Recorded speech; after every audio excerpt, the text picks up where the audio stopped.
my YouTube channel this much. And for today's video, we're going to talk about Caldera Galax campaign, guys. So this is the Quest 8, the final quest ni Caldera, but may announcement sila, may pahabol sila. So malalaman niyo yan in this video kung ano kaya yung kanilang announcement. So gagawin na natin yung kanilang task, guys. Check natin kung ano ba mga task, may additional ba, at ay panibagong collaboration nila or partnership.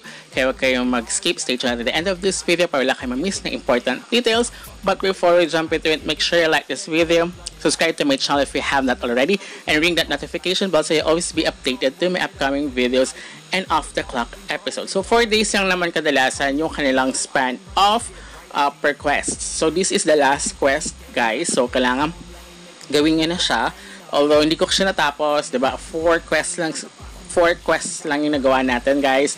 So let's hope na makasali pa rin tayo. So for free lang naman din naman siya, guys. Although kasi kung nagawa nyo naman before na yung passport holder na kayo and nakapag web3 na rin kayo na mint, so for free naman to kasi isa siya sa mga privilege na mga projects na pwede nyo gawin kapag mayroon kayong passport holder and kayo ay web3 score kayo here kay Galax. Okay, so basics lang yung ating mga tasks in this one.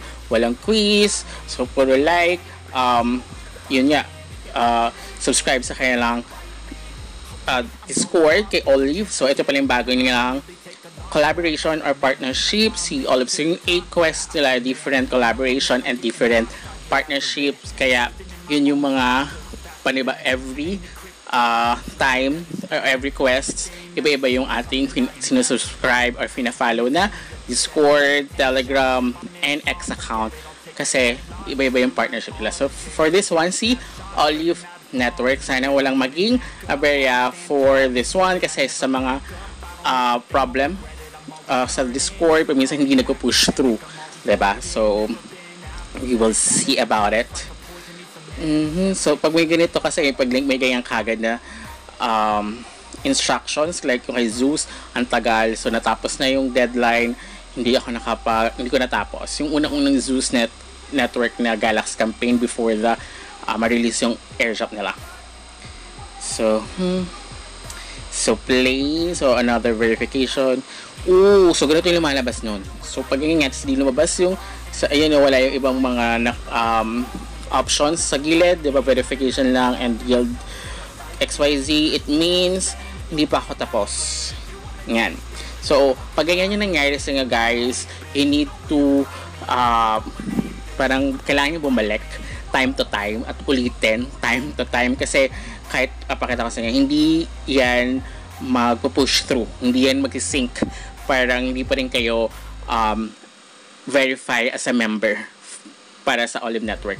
So magkakaroon din si Olive Network, mayroon din silang early access airdrop, so magkakaroon din sila ng own airdrop or own token, guys. So we're going to check this out as well. So we never know, malay nyo, isa rin to sa magiging paldo, especially now, ngayong June, ang daming pumaldo, diba? Sunod-sunod yung release ng mga airdrops and sunod-sunod din yung mga pumapaldo. So walang paldog masyado as of the moment. So thank God, sana tuloy-tuloy, diba? Yung mga ganyan. So ayan, so like natin to for the Quiz 8 and Olive Chain, yung kanilang partner. So ayan, guys, ito yung ano nila, oh my God, announcement. So mayroon silang commemorative soulbound NFT para sa mga nakakuha ng 8 oats. So may additional sila, but hindi pa naman yan, huwag kayong ma-lose ng hope. Ano lang naman yan, para additional. I think yan yung makakuha na parang additional tokens possible, something like that, pag meron kang ganyang soulbound NFT, which is sa mga pinakamahalaga. So swerte ng mga naka-8, sana naman, diba?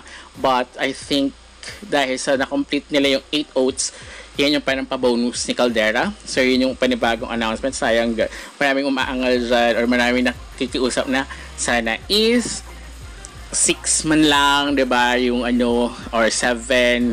Ako, half, 4, diba? So malabong gawin nila yun, diba? For I think pa rin, pa-bonus nila yan guys. I understand naman, diba? Ayan yung mga nag-effort since day 1 of the quests.